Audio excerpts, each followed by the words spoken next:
আমার চ্যানেলে স্বাগত। আসলে আস্তে আস্তে রমজান একটা চলেই গেল। কত মানুষ প্রবাসী রমজান আসে চলে যায়।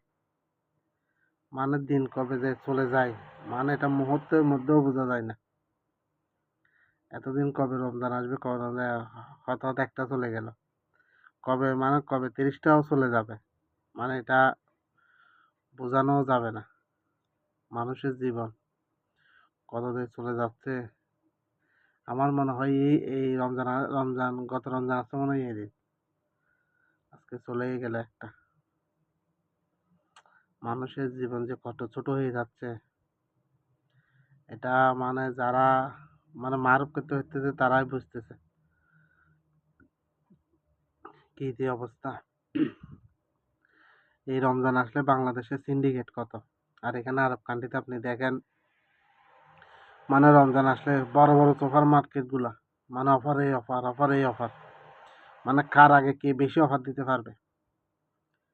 আর এখানে আরবরা প্রতি মসজিদে মানে যারা যারা মোটামুটি একটু প্রবাসী, মানে একটু ওই রাজমিস্ত্রি তাবুকের কাজ টাজ করে, রাজমিস্ত্রি, তাদের যদি পরিচিত থাকে, মানে অন্যান্যরা মানে এক মাসে রমজানের চাল, মুরগির গোস্ত বা আবি জাবি দিব।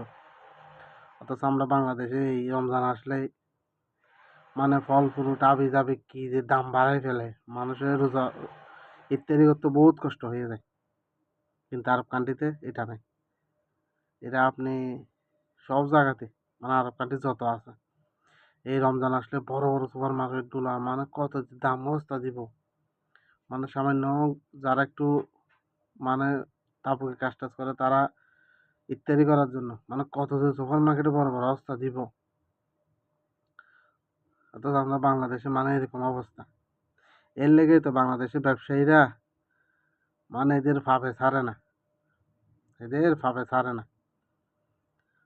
এখানে মসজিদে আপনার মানুষের কার্টুনে কার্টুনে পানি দেয়, কেজি কেজি খাজুর দেয়, একটা জিনিস লড়ে না। আর বাংলাদেশে ওরা ফ্রিজ সহ চুরি করে নিয়ে যেত মসজিদ থেকে। এই অবস্থা আরব কান্ট্রিগুলো এরকম। যারা আরব কান্ট্রি আছে তারাই বুঝতে পারে মানে কি যে নিরাপদ এটা। আরে সুদূর বুদূর হাবি যাবি নেই, বাংলাদেশে তো ডাস্টবিনের ঢাকনা পর্যন্ত খুলে নিয়ে যায়। কিন্তু এখানে এটা নাই। এখানে রমজানে মানুষ রমজান থাকি যে আরামটা করতে পারে আরব কান্ট্রিতে, আমরা বাংলাদেশে এটা মানুষ হয় না। এরা কিভাবে গরিবদের গলাতে ছুরি বসে বেচাই চিন্তা। 1 টাকার মাল 4 টাকা বেচবো, সিন্ডিকেট করব। আর ভেজাল খাবার, এখানে ভেজাল নাই। এই অবস্থা।